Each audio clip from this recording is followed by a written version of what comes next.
মাস পর পর আপনি 7 দিনের ভিতরে পরিষ্কার হয়ে যাবেন। আমি না কনের আগে কিন্তু আমি বুঝি গেলাম, এতে কিন্তু সমস্যা কমতো না। ঠিক আছে, শেভ করে ফেলবেন, ঘন ঘন পরিষ্কার হয়ে যাবেন। ঘন ঘন পরিষ্কার হইলে, নাইলে কানের চিপায় বগলের নিচে ঘামের গন্ধ হয়, ঘামের গন্ধ মানে ব্যাকটেরিয়া। আপনার যেই কারণে কিন্তু পেশাবের ইনফেকশন বারবার হচ্ছে, ব্যাকটেরিয়া দিয়ে বারবার হচ্ছে। তাহলে আপনি ঘন ঘন পরিষ্কার হয়ে যাইতে হবে। আর একটা মেডিসিন দিবে, মেডিসিনটা দিয়ে নিচের অংশ দিনে 2 বার ধুয়ে ফেলবেন, তাহলে আর ইনফেকশন হবে না। এছাড়া স্বামী স্ত্রী মেলামেশা করার আগেও ধুবেন, পরেও ধুবেন। নরমালি দিনে 2 বার একটুখানি নিয়ে হাতে ফেস ওয়াশ দিয়ে যেভাবে মুখ ধোন ফেনা করে, সেভাবে হচ্ছে নিচের অংশে লাগায় ধুয়ে ফেলবেন।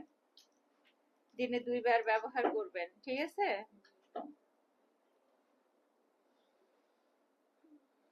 বাচ্চা পেটে আসছে, এই জন্য কি কোনো ওষুধ শুরু করছেন, যে ওষুধগুলি শুরু করতে হয়?